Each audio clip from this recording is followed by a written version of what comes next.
Hi viewers, how are you? I'm your teacher Sajjad Bacha again with a very fresh video that is about the elements of curriculum. Curriculum is a compact body which is consisted of various parts, various elements and various components. So today we are going to study that what are the major components or major elements of curriculum which are focused, which are given weightage and importance while designing the curriculum. Dear students, this is the model of the elements of curriculum in which the first one is consisted of aims, goals and objectives. These aims and goals along with objectives, these are known as the foundation of curriculum. Without aims, without goals, without objectives, no curriculum is possible. But we will discuss in concise manner that what is meant by aims.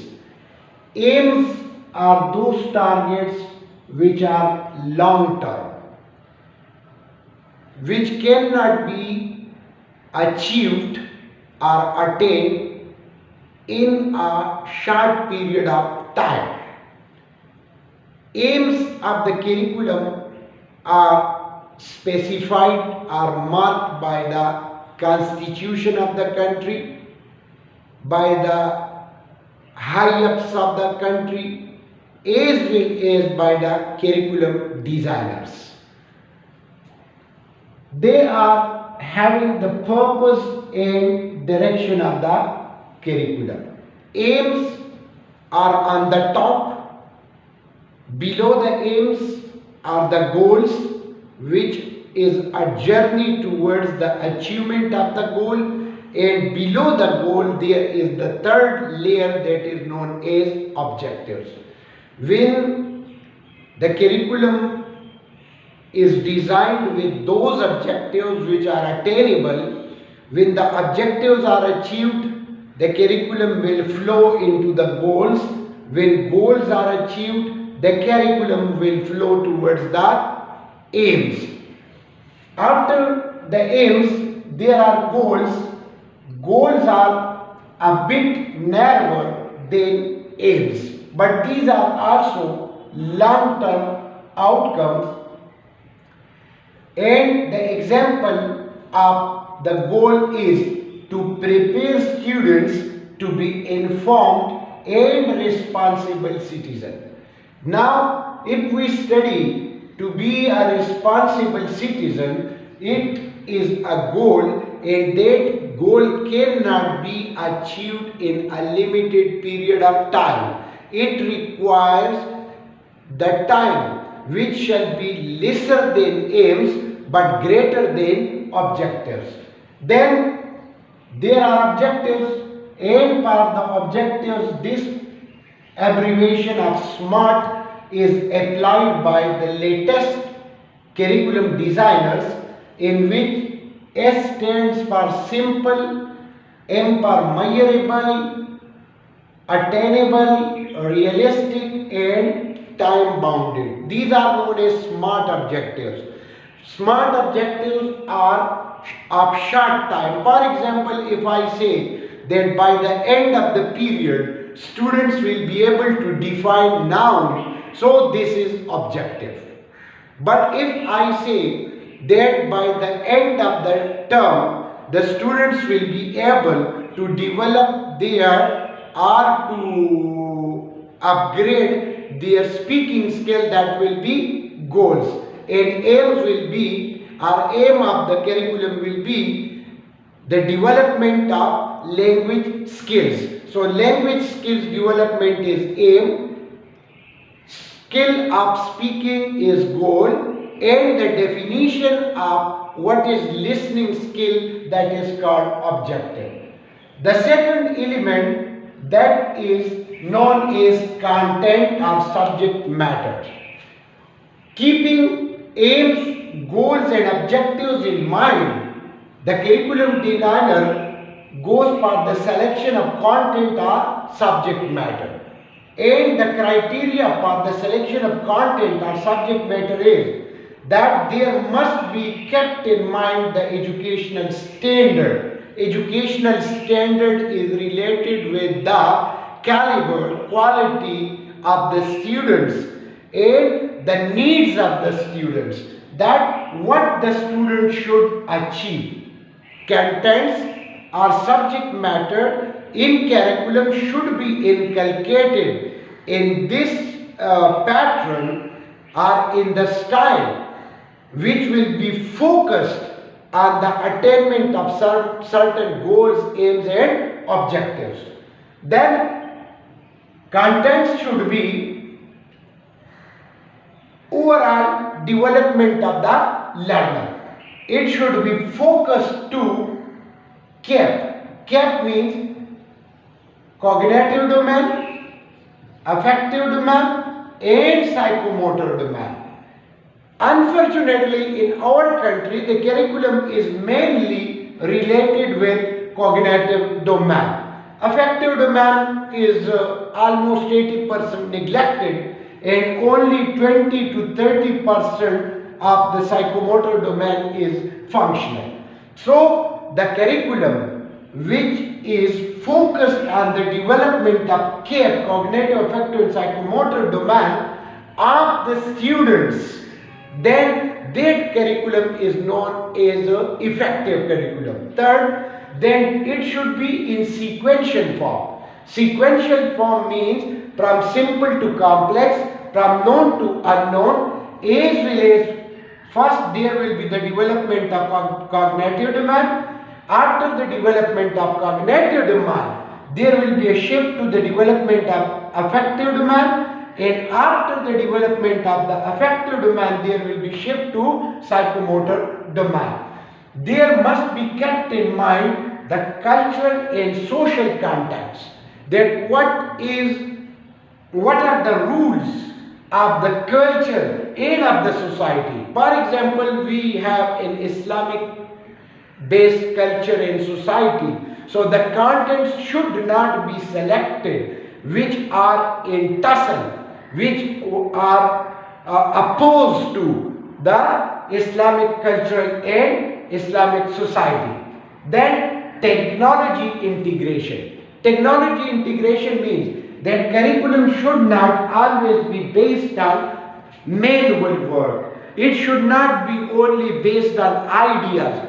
There is always the need of integrating, putting or pushing or involving the uses of technology. For example, multimedia, etc., projector, and there should always be focused on the life skills.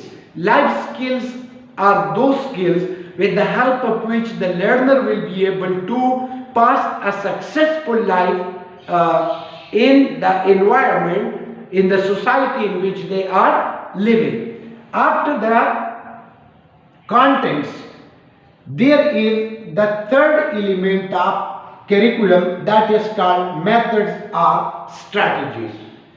Very good curriculum, very good contents, but if the methodologies, if the strategies, if the pedagogies are not in accordance to the contents, then the achievement of the aims, goals and objectives shall be just to travel in the dark. So, the first thing is learning style and needs of the learner.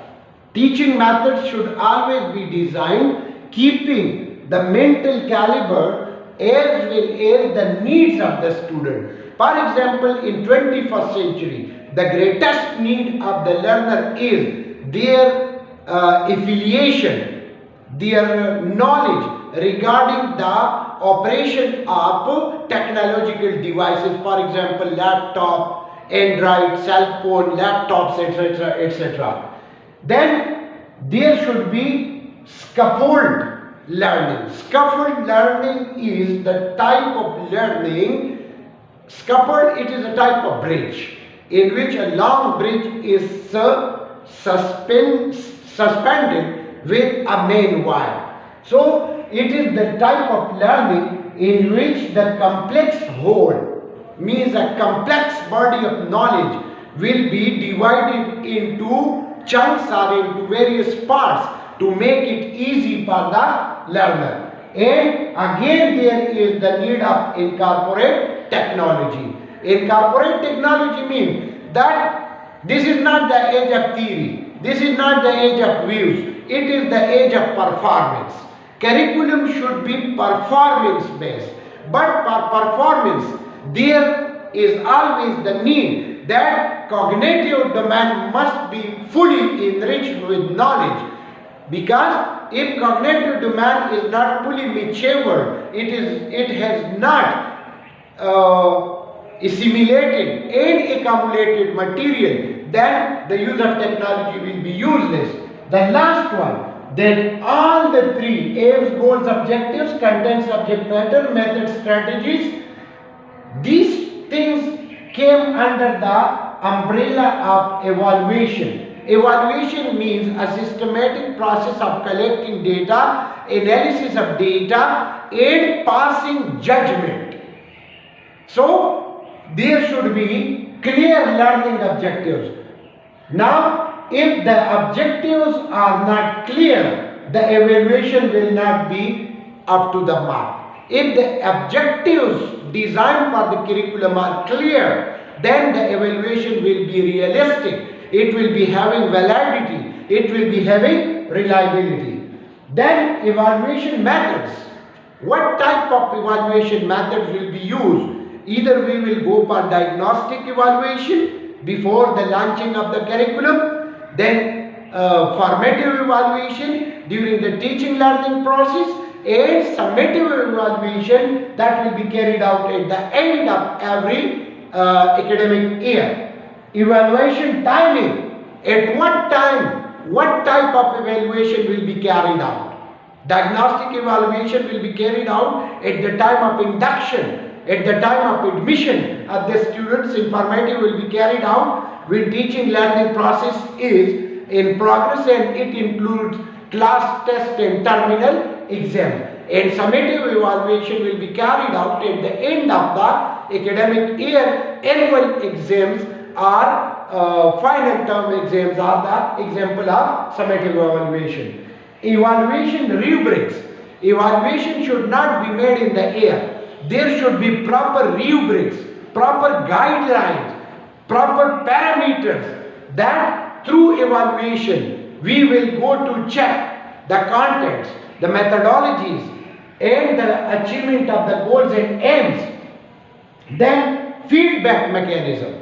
What should be the feedback? So it means that curriculum should be based on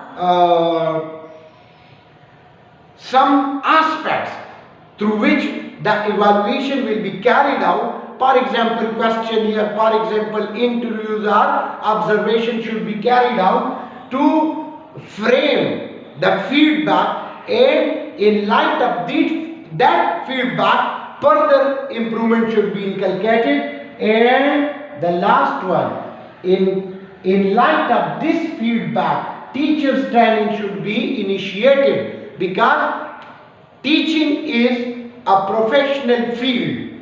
It has always the dire need to go ahead with the adaptation of the new techniques, new strategies, and new methods. So dear students, these were the elements of curriculum. It is an important topic in the discipline of professional learning. So study it, inshallah. We will discuss further elements of curriculum in the coming videos. Till that time, wish you best of luck. Thank you very much.